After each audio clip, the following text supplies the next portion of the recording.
Енді көп жұрт, Қазақстанның көп халқы өте көп кездесетін бір ұғымдық шатыстыққа бой алдырады. Біріншісі, Палестинаны қолдау керек, онда әйелдер, балалар өліп жатыр дейді.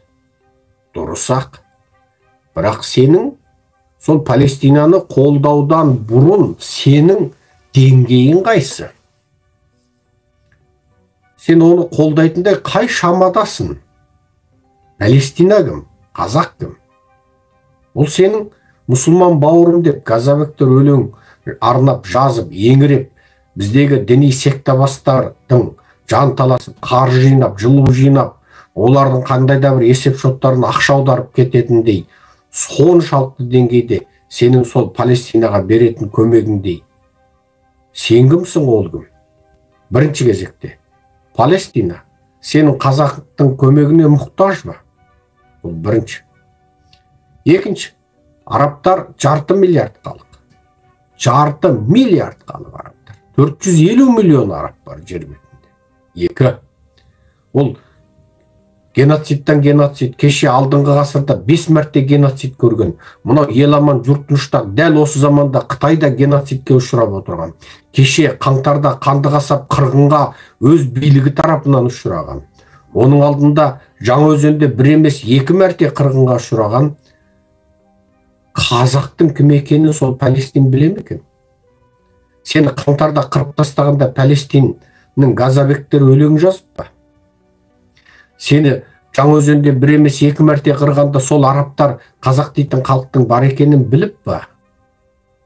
Қытайдағы қазақтарды геноцидке ұшыратып 2,5 миллионын қамап жатқанда сол газабектер ойбай Қытайда мұсылман бауырларымыз қиналып жатыр екен деп бір ауыз сөз айтып па? Жоқ. Онда біздің газабектердің қылығы не? Біздің газабектер Ресейдің тапсырмасын орындап отыр. Себебі Палестинаны қолдаушы, Хамасты қолдаушы Ресей, Қытай, Иран. Яғни біздегі аталмыш мұсылман бауырларымыз деп желіде зар еңірегенде етектері толып, маңқасы мен көз жасы қатар ағып отырған аталмыш мұнафиқ сұмырайлардың, артық айтсам кешіріңіздер, олардың дені мұнафиқтер. Дін томын жамылған мұнафиқтер олар. Казабектер анық әшкере мұнафиқ. Аллахтың қарғысына ұшыраған, жүректеріне бұл дүниені кіргізіп алған, ақшаның, сұлу тоқалдардың, мансаптың, атақтың, мәртебенің құлы болған, шын мәніндегі мұна дүниені жүрегіне енгізіп алған мұнафиқтер. Сондықтан олар орыстың, Қытайдың саясатын қолдайды. Сондықтан олар орыс қай нәрсеге қабырғасы қайсыса, Қытайдың қай нәрсеге қабырғасы қайсыса, олардың қабырғасы қайсады. Бірақ тура сол орыс қырып жатқан Украинаға қарап, адами тұрғыдан әңгіме айта алмайды. Жарайды, Украинаның діні басқа дейік. Олар діни фанат деп айтайық та, фанат. Қырым татарлары өзіміздің мұсылман бауырымыз еді ғой.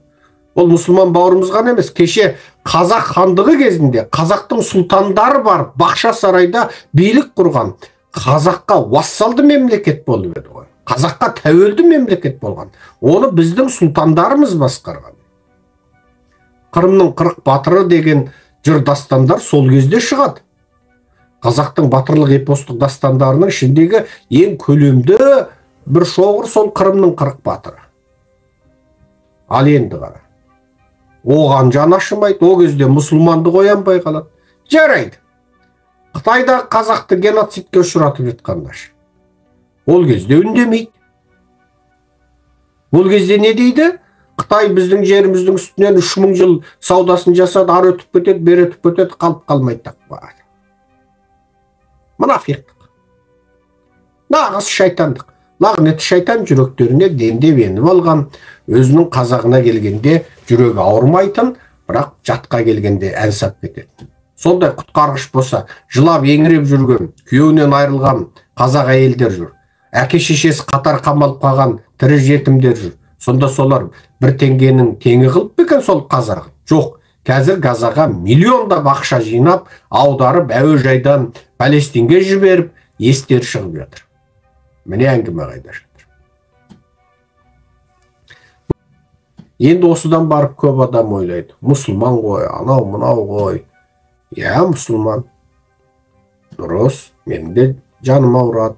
Мен оларды адам ретінде жаным ауырады. Өліп жатқан кім? Сәбилер. Өліп жатқан кімдер? Ата-аналар, жастар қырылып жатыр. Бірақ бір нәрсені ойладық. Солар неге қырылды? Жаның ашиды. Жүрегің ауырады. Бейбіт тұрғын өліп жатыр. Бірақ олар анау 1948 жылдан бергі бір қателікті қайталап келеді. Орыстың қол баласы болып отырған. Қытайдың қол баласы болып отырған саяси қателікті қайталап келеді. Орыс пен Қытай аямайды. Қазіргі мен қазақтарға қайталап тұрып айтам. Орыс пен Қытай аямайды. Міне, осыны білу керек. Орыс жүрген жер ойран, Қытай жүрген жер қырғын. Жаттап алыңыздар, айналаңызға жеткізіңіздер.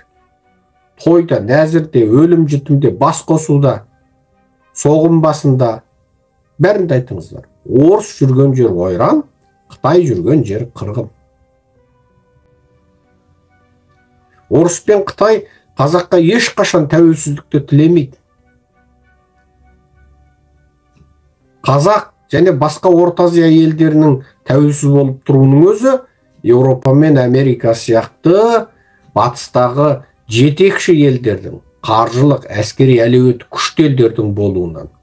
Егер бұндай күшті елдер Орыс пен Қытайға баламалас саяси және қаржылық күш болмағанда, Орыс пен Қытай жер бетінде өзінен басқа бір қауымның жақсы өмір сүруіне жол бермес еді.